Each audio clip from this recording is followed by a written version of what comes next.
On August 6, 1945, the U.S. Air Force bomber Enola Gay dropped an atomic bomb nicknamed Little Boy on Hiroshima. Soon after, another bomb called Fat Man was followed by being detonated on Nagasaki, together marking the only use of nuclear weapons in the history of warfare. Together, these atomic bombs killed over 150,000 people, the vast majority of whom were civilians, and made hundreds of thousands more vulnerable to the radiation that came afterward. Some historians consider the use of the atomic bombs as legitimate wartime action, while others condemn the action as one of the worst atrocities in history. Today, I am going to argue that the atomic bombs were not necessary means to end the war. In the last months of the war, the United States stubbornly insisted on the unconditional surrender of Japan even though Japan military had already been virtually defeated by July 1945. The prolonged bombings of multiple Japanese cities like Tokyo, in addition to the naval blockade by the U.S. Navy, surely meant that Japan was seeking some way to surrender with a minimum loss of face, as General Dwight D. Eisenhower said. Thus, using nuclear weapons on an already surrender-minded nation was beyond brutality. Multiple accounts suggest that Prime Minister Suzuki was surrender-minded if only it were made clear that surrender would not involve the downfall of the imperial dynasty. Furthermore, surrender overtures from Japanese officials were almost identical to the ones formally agreed on September 2 to end the war.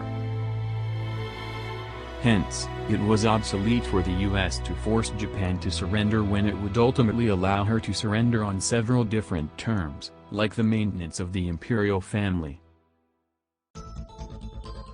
Additionally, the Potsdam Ultimatum further decreased the possibility of ending the war anytime soon by not mentioning the emperor, one entity Japanese people could not forsake.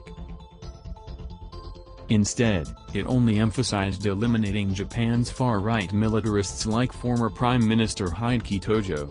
This vagueness, alongside with many hostile references to Japan's leaders, led many Japanese to believe that unconditional surrender would mean the end of their empire. Even the emperor himself had expressed his wish to end the war. "I cannot bear to see my innocent people suffer any longer.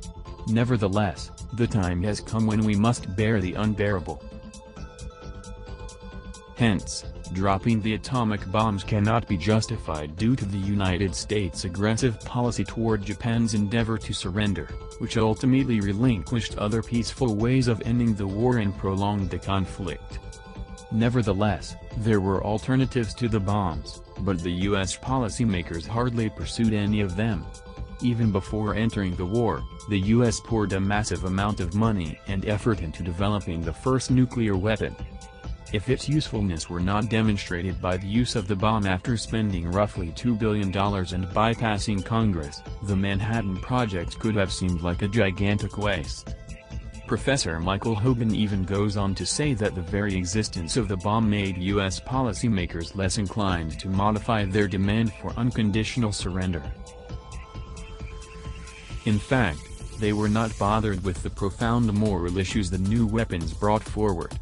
President Truman made a controversial remark after a few days after the first bombing, stating that the only language the Japanese people seem to understand is the one we have been using to bombard them. When you have to deal with a beast, you have to treat him as a beast. Looking back at the uses of the atomic bombs, Fleet Admiral Leahy expressed his discontent. "In being the first to use them, we had adopted an ethical standard common to the barbarians of the Dark Ages." After all, the atomic bombs had little to no effect in forcing Japan to surrender. Japan had been so thoroughly bombed out since spring that using them had no other purpose than to experiment its new weapon on a foreign soil.